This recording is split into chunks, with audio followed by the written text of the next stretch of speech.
The United States uses an average of 410 million gallons of water per day. Where does all that water come from, and where does it wind up?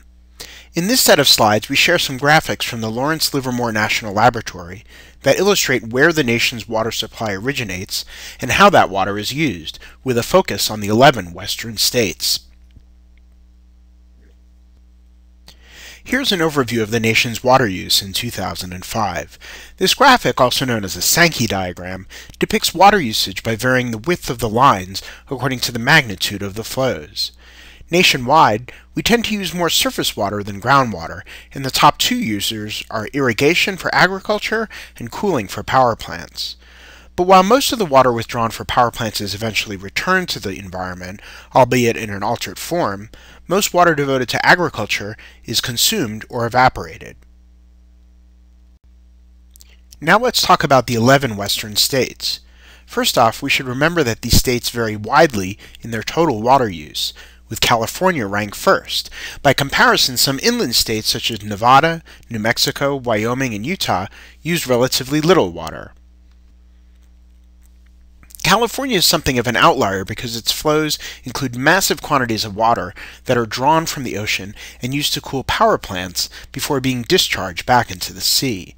The biggest consumer by far is irrigated agriculture, which is predominantly based on surface water in places like the Central Valley, where the Sacramento and San Joaquin rivers flow, and the Imperial Irrigation District, which is fed by the Colorado River.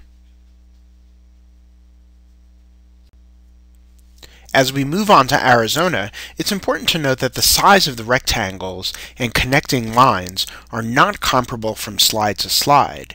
Arizona, for example, uses about 1/7 as much water as California. Arizona, a very dry state, is also home to a considerable amount of farming along the Colorado River and the Central Arizona Project Canal, which extends from the river to Phoenix and Tucson. But the state uses nearly as much groundwater to grow crops. In Colorado, the agricultural sector dominates surface water withdrawals from streams, rivers, and reservoirs. The purple public supply box in this slide, and the others, represents the water delivered by utilities to homes and businesses. In every western state, it's just a fraction of the water devoted to agriculture. One of the notable things about Idaho is the amount of water devoted to aquaculture. The state is the nation's largest producer of rainbow trout. There's also a fair amount of aquaculture in Oregon. In Montana, nearly all of the irrigation for agriculture uses surface water. Mines in the state also use a fair amount of saline groundwater. Utah is another big user of saline groundwater in its mining, industrial, and power generation sectors.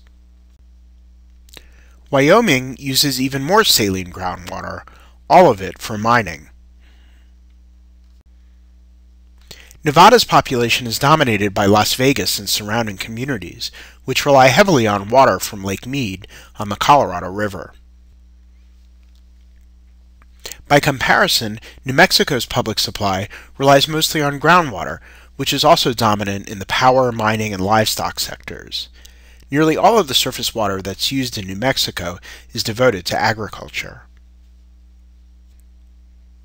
One notable feature in Washington is the use of seawater for both public supply and commercial industrial uses. You can download more slides and other resources at ecowest.org.